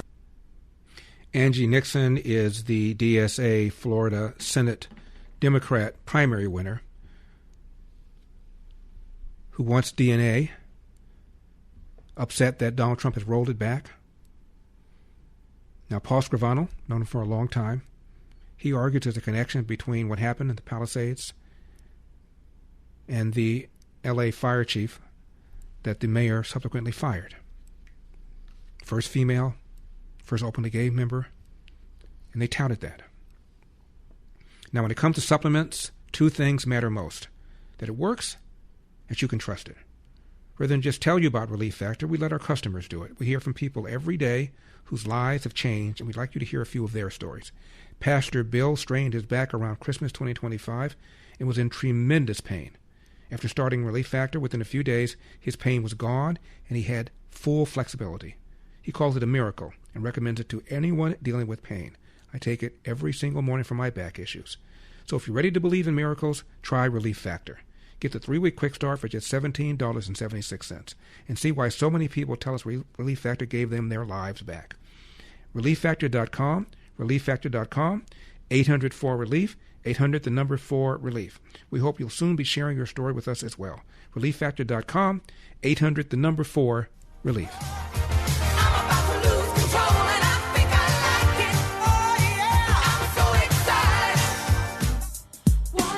888-971-SAGE, 888-971-7243. I'm Larry Elder. We are Salem News Channel. Someone called and said, I didn't know Karen Bass was gay. I said, no, the L.A. fire chief, Crowley, the one that was fired, is openly gay. Karen Bass, as far as I know, is not. She's been married. She has a child. Now, coming up at a rally, Hasan Piker mocked the death of Charlie Kirk. Who does that? Who does that and stays relevant? And I can't think of a Democrat who campaigned with him who now says I shouldn't have campaigned with him. I don't support him any longer. No one said that. Congressman Jasmine Crockett is implying that blacks are being lynched. DSA Florida Senate candidate Angie Nixon quotes a Marxist Black Panther, cop killer, escaped from prison, fled to Cuba, and for years was on the FBI's top 10 most wanted list. The woman has since died, but Angie Nixon quoted her. You know, she's a freedom fighter. Zohran Mamdani is being sued by a group of bodega store owners who claim that they're going to be facing unfair competition because the city's going to be able to offer stuff at a taxpayer-supported discount, not have to pay rent, not have to pay taxes. So Zohran Mamdani is being sued by bodega operators, most of whom are quote-unquote people of color, the people that he claims he cares about. All of this and more. Do you really believe that if Barack Obama wanted to build a ballroom, anybody would give a rip? This is Senator Josh Hawley, number 34. This is an iconic building. Mono, I will just say this. I made this point yesterday, that I hear all of a sudden from my liberal friends that they're very concerned about our history. Really, these are the same people who tore down every statue they could get their hands on in the last 4 years. Christopher Columbus, Thomas Jefferson, Theodore Roosevelt. They didn't have any concern for history then. Now all of a sudden, like, the facade of the East Wing is iconic. Oh, give me a break. I mean, give me a break.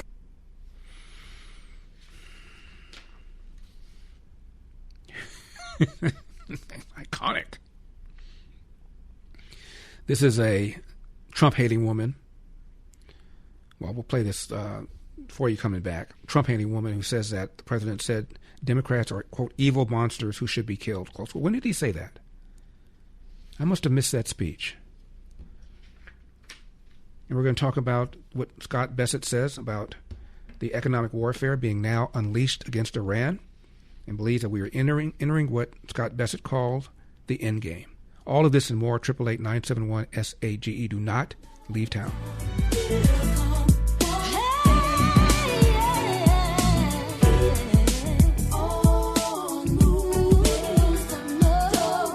So let's get her teed up!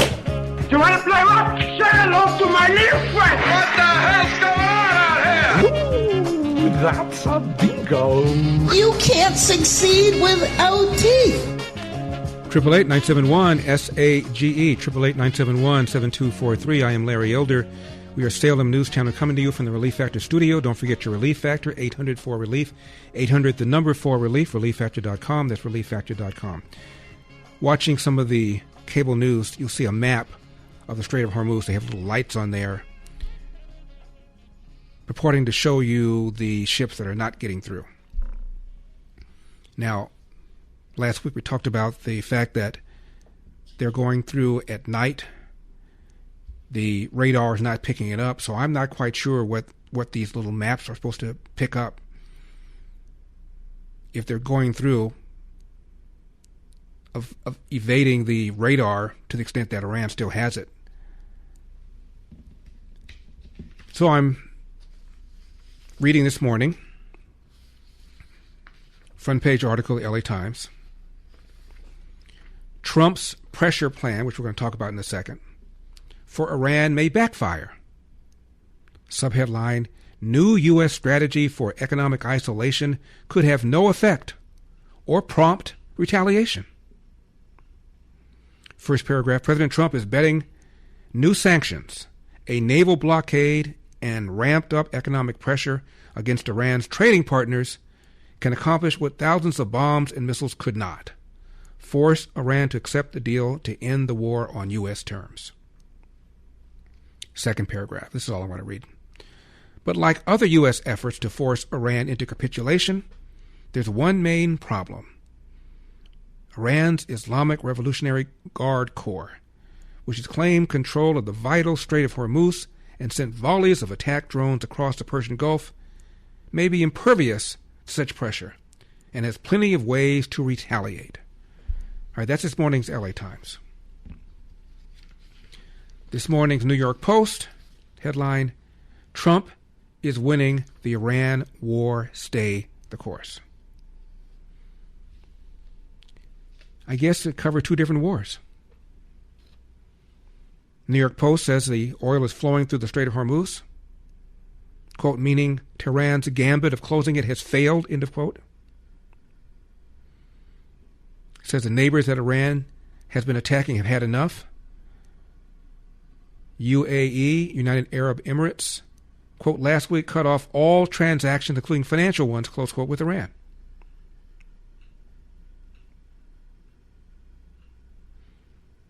Dubai, for decades, has been the key to Tehran's evasion of sanctions. It's now been cut off. It says Iranian inflation was already running over 90%. Mass unemployment, quote, leaving the regime increasingly unable to pay its regular army. End of quote. Again, entirely different war, two entirely different perspectives. Quote, now even the Revolutionary Guard Corps should soon feel the pinch, endangering the regime's ultimate linchpin. Close quote. U.S. escorts have oil flowing steadily through the strait, up 200 ships a week and rising, says the New York Post.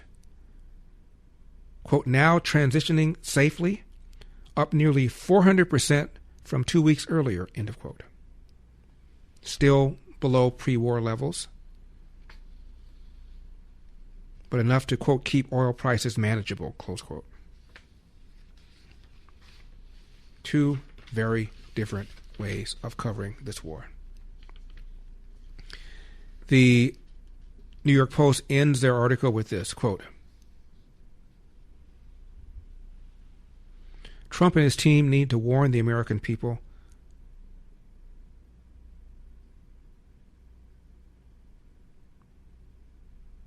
but Iran is cornered, but still has a few teeth left and will do its best to break our will. At this point, the two sides are in the final stages of staring each other down. Now is not the time for Washington to blink, end of quote. This is the Secretary of Treasury, Scott Bessent, number 55. In the Financial Times, President Donald Trump and the overwhelming might of our military have significantly dismantled Iran's military capabilities and weakened its nuclear program. Now we are entering the endgame. At dawn begins an economic D-Day, the single greatest financial offensive ever marshaled against an adversary. The economic pressure comes as the Iranian rial crossed $2 million to $1, a historic low for the country's currency. The head of Iran's Supreme National Security Council responded on X, saying if the economic war continues, not a single drop of oil will be exported, neither through the Strait of Hormuz nor from anywhere in the Persian Gulf. Iran will regard any country's participation in or support for America's economic war against the Iranian people as an act of war. Despite this statement, reports do indicate that crossings through the Strait of Hormuz are up 400% over the last 2 weeks. The United States is overseeing vessels out of the Persian Gulf through a safer southern passage. The passage allows for millions of barrels of crude oil to be exported each day. Still, the Iranians remain defiant. The fact that the United States has once again moved from military threats, saying that it will strike and so on, to reviving its old plans shows that they are truly desperate and have no solution when it comes to the great Iranian nation. Therefore, number 59. At President Trump's direction, the United States Treasury has begun Operation Economic Outcast, an unprecedented campaign against the Islamic Republic of Iran and its enablers. In the Second World War, D-Day marked the historic beginning of a campaign with our allies to target and drive the enemy from its positions, including those in third countries. Today, in that same spirit, we are launching an economic onslaught against Iran's financial connections around the globe. Our objective is to sever every economic lifeline that sustains this tyrannical regime until Tehran stands alone. And this is from Fox's foreign correspondent, number 64. Reports indicate that vessels crossing out of the Strait of Hormuz are up 400% over the past 2 weeks. This comes as the United States Navy is overseeing other vessels in the Persian Gulf that have millions of barrels of crude oil on board through a safer passage to the south of the strait. In the backdrop, there is an ongoing U.S. naval blockade, and fresh sanctions are expected for Iran next week. Mike Pence, of course, ran against President Trump. This is Mike Pence on CNN. Ask about his position on Iran if he were VP, number 63. Well, first, I just want to reiterate, I think President Trump did exactly the right thing, taking the fight for the first time directly to the mullahs in Tehran last year and again this year in Operation Epic Fury. Our military did a brilliant job. The USS Abraham Lincoln is steaming home. I know some folks that were flying aircraft off that ship. They took down 13,000 sites, but then they stopped, Dana, as you suggest. We started into a period of ceasefires. We negotiated the 60-day MOU, which turned out to be for naught.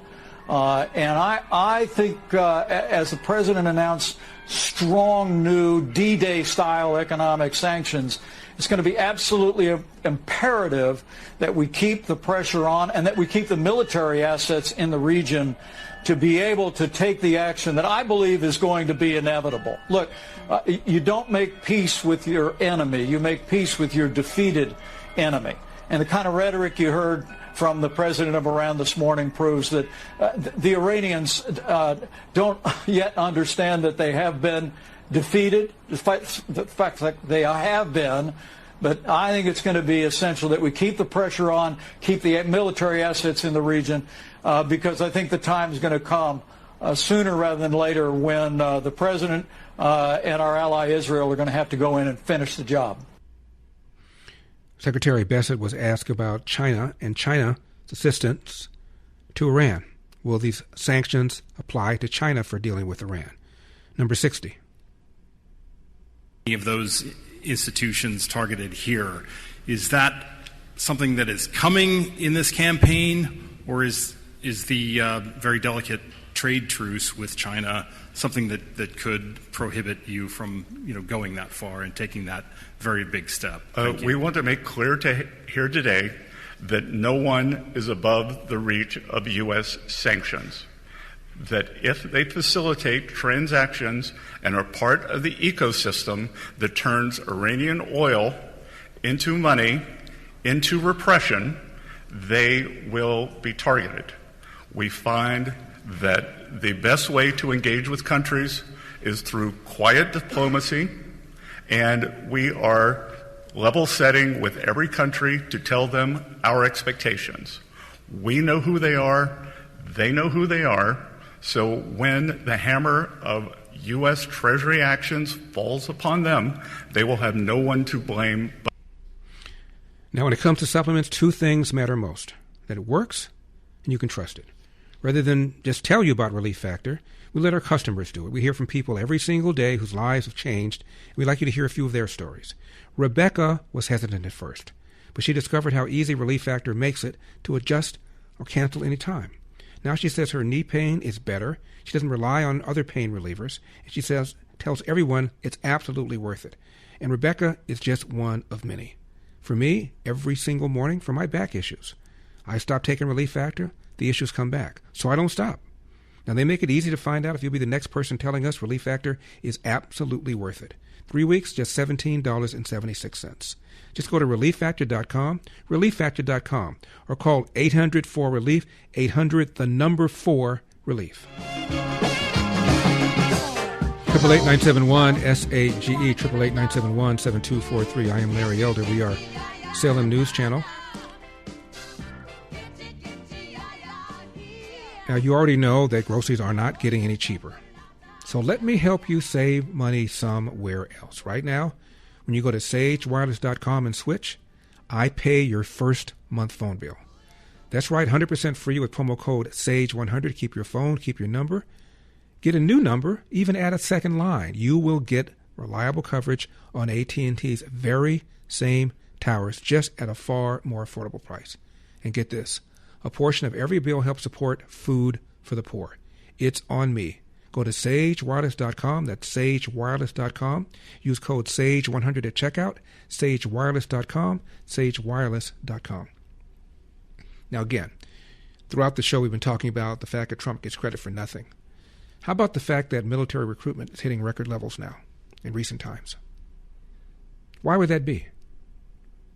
Why would men and women want to join the military at record levels compared to recent times? Why?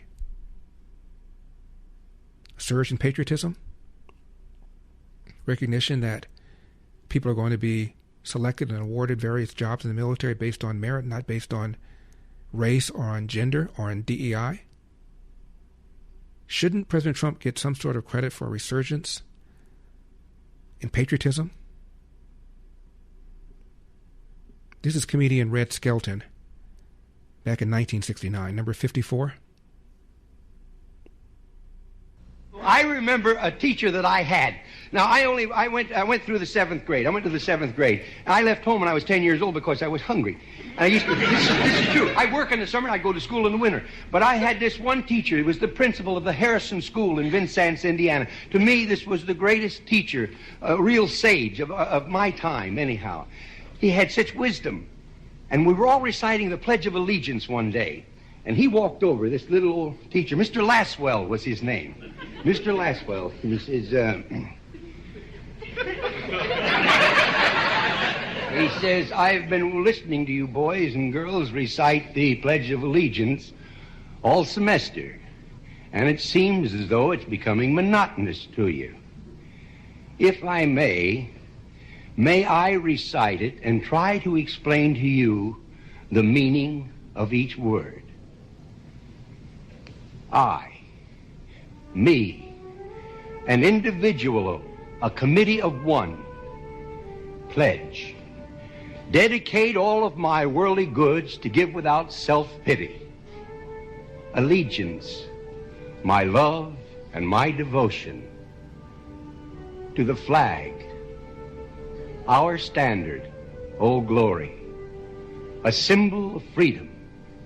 Wherever she waves, there's respect, because your loyalty has given her a dignity that shouts, freedom is everybody's job. United. That means that we have all come together. States, individual communities that have united into 48 great states. 48 individual communities with pride and dignity and purpose. All divided with imaginary boundaries, yet united to a common purpose. And that's love for country. And to the Republic,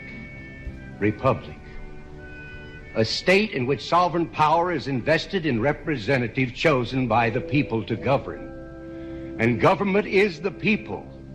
And it's from the people to the leaders, not from the leaders to the people, for which it stands. One nation, meaning so blessed by God, indivisible, incapable of being divided, with liberty, which is freedom, the right of power to live one's own life without threats, fear, or some sort of retaliation. And justice, the principle or qualities of dealing fairly with others. For all, which means, boys and girls, it's as much your country as it is mine. And now, boys and girls, let me hear you recite the Pledge of Allegiance. I pledge allegiance to the flag of the United States of America and to the republic for which it stands, one nation, indivisible, with liberty and justice for all. Since I was a small boy, 2 states have been added to our country, and 2 words have been added to the Pledge of Allegiance: under God. Wouldn't it be a pity if someone said that is a prayer and that would be eliminated from schools too?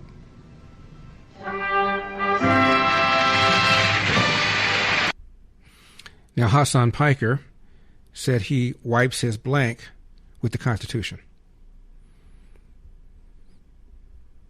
At a rally, Hasan Piker, again, his campaign with all these Democrats, with Zohran Mamdani, with Abdul El Sayed, and he mocked Charlie Kirk, who was assassinated. Number 33. And another topic on politics, far-left streamer Hasan Piker kicking up a hornet's nest of outrage after leading a crowd and singing a song mocking Charlie Kirk over the weekend. Here's how it went.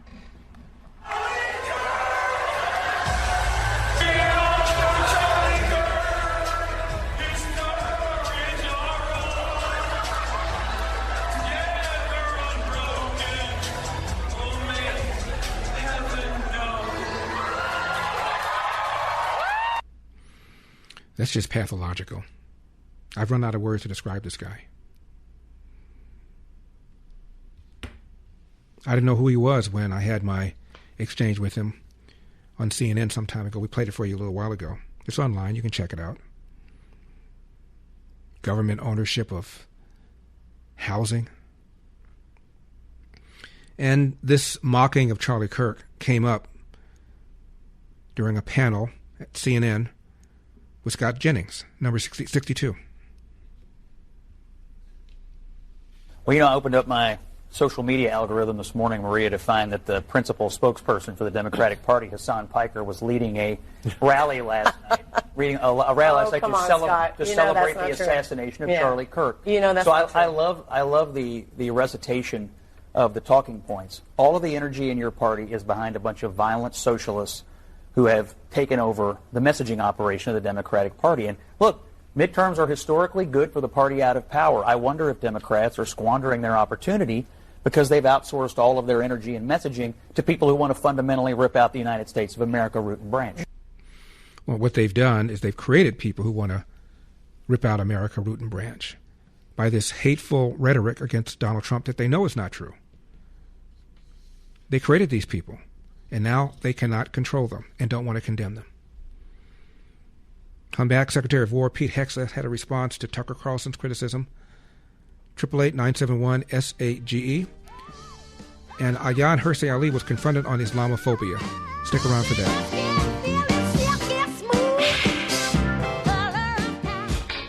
888-971-SAGE, 888-971-7243. I am Larry Elder. We are Salem News Channel. I got a question. So you're a Democrat, hate Donald Trump, of course, by definition. And you support things like a higher minimum wage, even though the higher minimum wage destroyed jobs out here in California for fast food workers. Never mind about that. You support things like a guaranteed minimum wage, which is on the platform of the DSA. You support that. But you don't praise Donald Trump for the Trump accounts. $1,000 in an account every single year until a child turns 18.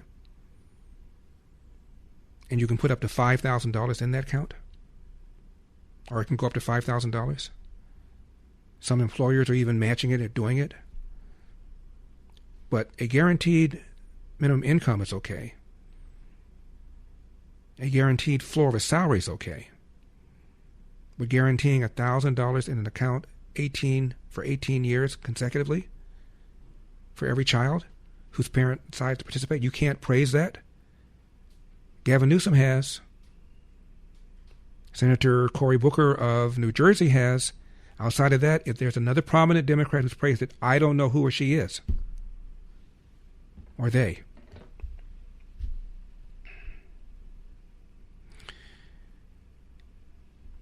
Secretary of War Pete Hegseth responded to Tucker Carlson.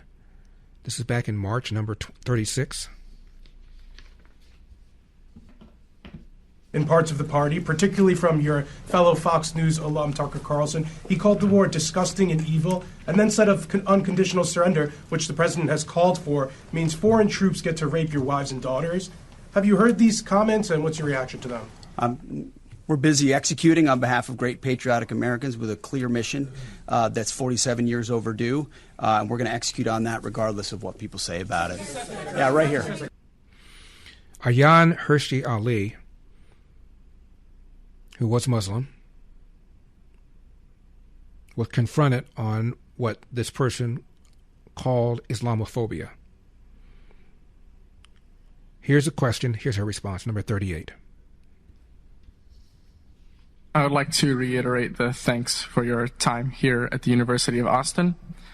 What I wanted to ask you was, you speak of Islamophobia and classes like Black Studies as phony ideological things, but I was curious as to what makes them different. What makes white supremacy different, or like Islamophobia so different from anti-Semitism, as there, we did import many African slaves that died in the millions, and so did South American countries even more so.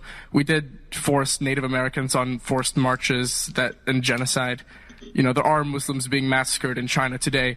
So what makes anti-Semitism so different? Two things.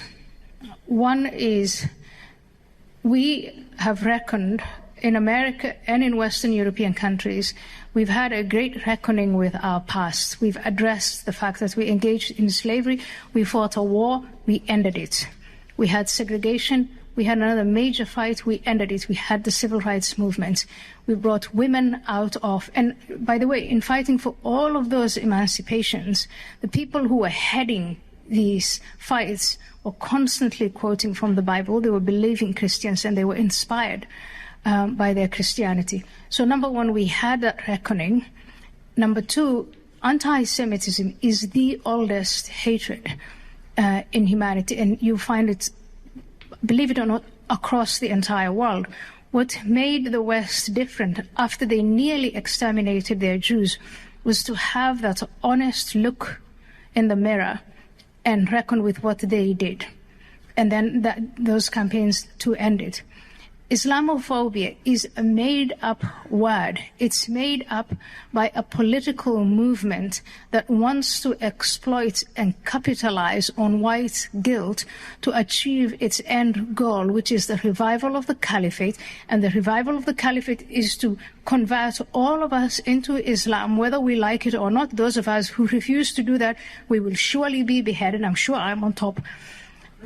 And that is their end goal. And so they're exploiting these Western part of subversion. This is one. More on this in a second. Now, you know life moves fast, and staying sharp, focused, and clear-headed isn't always easy. That's why the same company that brings you Relief Factor has developed something new. It's called Think Factor.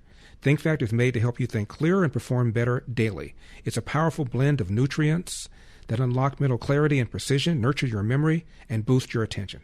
With Think Factor, brain power and performance finally meet for lasting daily results. Supercharge your memory and your mental sharpness. Your brain is your most valuable asset, powering your creativity, focus, and daily performance. If you're feeling mentally foggy or not recalling things as you once did, Think Factor could be just what you need to reclaim your cognitive edge. I take it every single morning. Think Factor, think clear, perform better daily. 800-4-RELIEF, 800 the number 4-RELIEF, or visit ReliefFactor.com. That's ReliefFactor.com. You run for cover and the heat right on. They do what they say what they mean.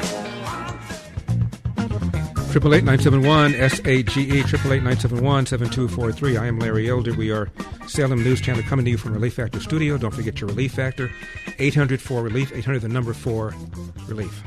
Ayaan Hirsi Ali is a Somali-born Dutch-American activist. She converted to Christianity a few years ago.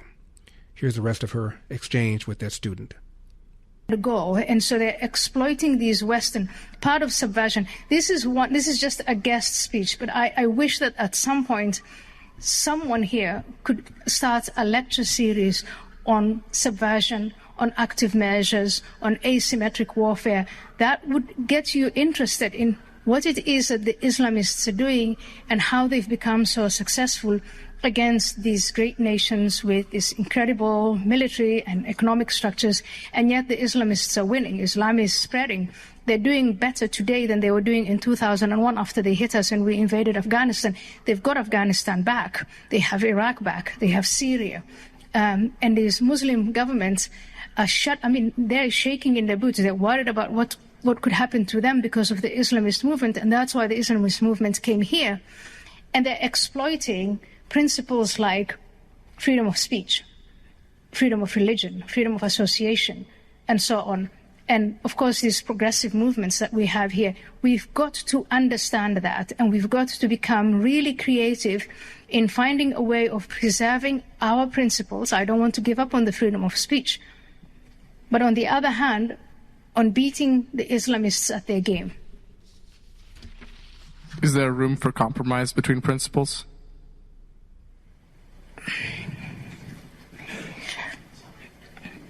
If I want to kill you and behead you, unless you convert to the religion I dictate, what would be the place of compromise?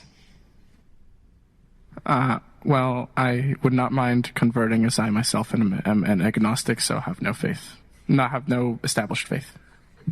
However, I understand that some people would not share that vision, so... Hey, I'm an agnostic, so I'll convert rather than get my head chopped off. Now, local business group is suing Zoran Mamdani over the plans to open these city-owned grocery stores. Number 61.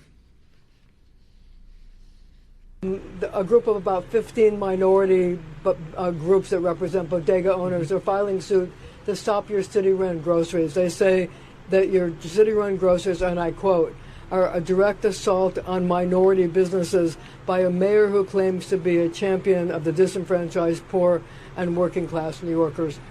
How do you feel about that? They feel that they're being disenfranchised. And what's your response to their suit and their attempt to stop your city-run grocery stores? I continue to be fully confident in both the legality and the importance of our initiative to deliver 5 city-run grocery stores, 1 in each borough, to the people of our city.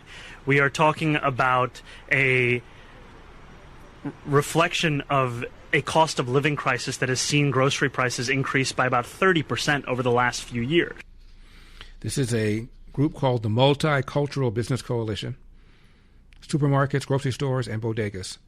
They filed a lawsuit arguing the plan would introduce unfair competition. Well, I continue to be supportive of a plan to put 1 in each of the 5 boroughs, and these groups, well, Here's what Margaret Thatcher said back in 1976 about socialism, number 50. I give way to the honourable gentleman. There is no doubt that the Prime Minister has in many ways achieved substantial success in the economy. There is one statistic that I understand is not, however, challengeable, and that is that over her 11 years, the gap between the richest 10% and the poorest 10% in this country has widened substantially. That's right. How can she say at the end of her chapter of British politics that she can justify many people in a constituency such as mine being relatively much poorer off, much less well housed, and much less well provided than it was in 1979? Surely she accepts that is not a record that she or any Prime Minister can be proud of. Mr. Speaker, all levels of income are better off than they were in 1979. But what the honourable member is saying is that he would rather the poor were poorer, provided the rich were less rich. That way you will never create the wealth for better social services as we have. And what a policy! Yes, he would rather have the poor poorer, provided the rich were less rich. That is the Liberal policy. Yes, it came out. He didn't intend it to, but he did. I give way to the honourable gentleman. I'm extremely grateful. The Prime Minister is aware that I detest every single one of her domestic policies, and I've never hid that.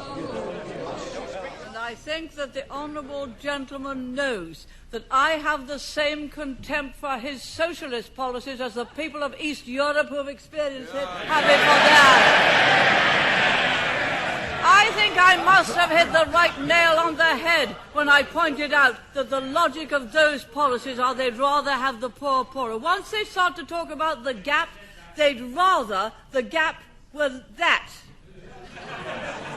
Down here. That. Not that. But that. So long as the gap is smaller, they'd rather have the poor poorer. You do not create wealth and opportunity that way. You do not create a property-owning democracy that way. When that guy first made the comment, he said relatively poor, relative to the people that are getting wealthy. In other words, both of them are getting wealthy. But as the Prime Minister said, they're more concerned about the gap, not that both of them are in fact getting wealthier. The rich are getting wealthier faster, that's bad. Never mind that the poor are also getting wealthy. We've had all of these years of single-party rule here in California, and what has been the result? This is Steve Hilton running for governor as a Republican, number 37. Well, the case for change, which is what I've been making up and down the state, is pretty overwhelming, Dana. You know, we've had 16 years of one-party rule. We got the highest cost of living in the country by far, highest poverty rate, highest unemployment rate. Almost every day there seems to be another announcement of a business that's leaving. It's just too much for people. And the gap between the rich and the poor has gotten wider here in California. Now, when it comes to supplements, two things matter most: that it works and you can trust it. Rather than just tell you about Relief Factor, we let our customers do it. We hear from people every day whose lives have changed. We'd like you to hear a few of their stories. At 80 years old, Richard and Paula were tired of the aches and discomfort keeping them awake at night. They decided to try Relief Factor, and now they're sleeping through the night again. Paula says she's so impressed, she wants everybody to know about it.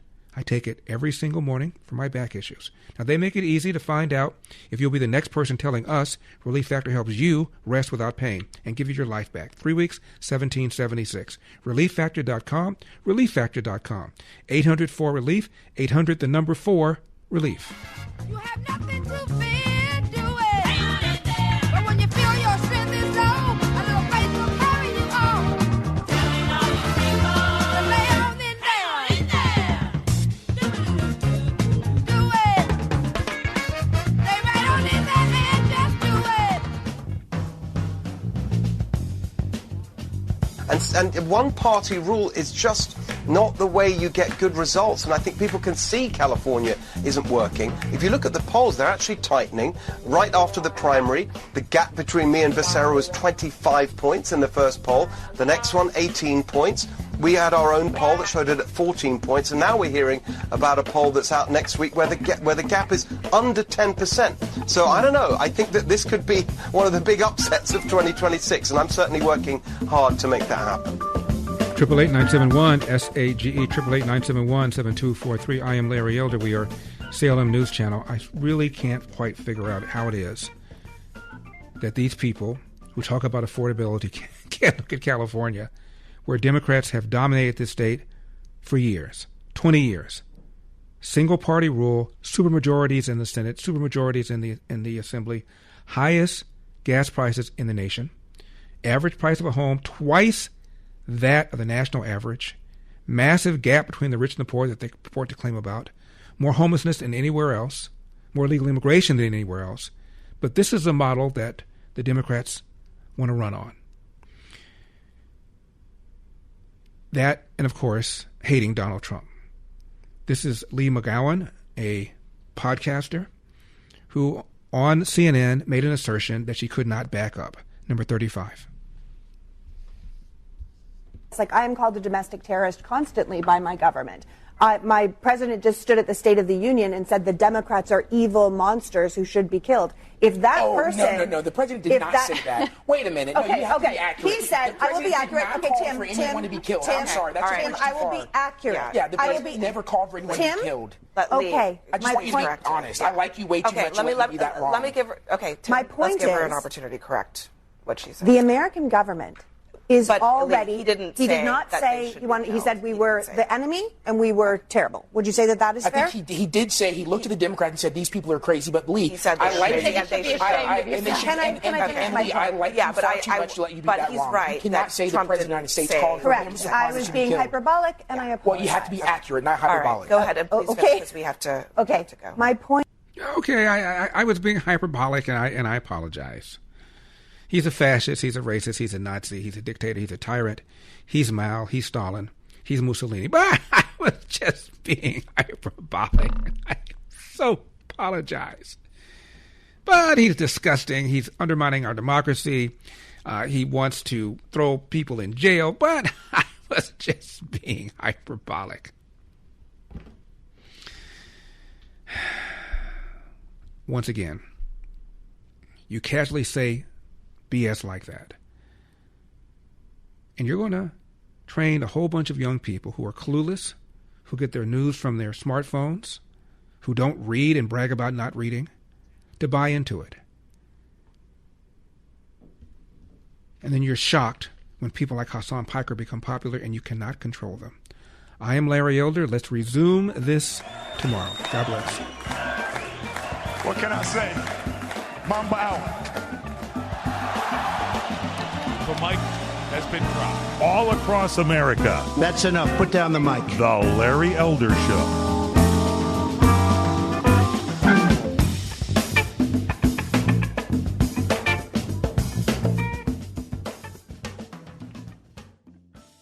Every day there's another headline about artificial intelligence. It's moving faster than most of us ever imagined, and it raises an important question. Where is all of this headed? That's one reason I think you're going to love Carbon Zero. Carbon Zero is the latest novel from AI pioneer Craig W. Stanfill, someone who has spent years working in artificial intelligence and truly understands both its incredible potential and its very real risks. In the story, one harmless instruction to an advanced AI sets off a chain of events no one saw coming. It's a fast-paced thriller, but what makes it especially compelling is how believable it feels. If you love stories that make you think as much as they entertain, check out Carbon Zero. Should we be scared of AI? This book paints a picture. Carbon Zero, available for pre-order now. For a limited time, the Kindle edition is just $2.99. Go to Amazon and search for Carbon Zero by Craig W. Stanfill. That's Carbon Zero. Go get it at the discounted rate during pre-order time now. Carbon Zero.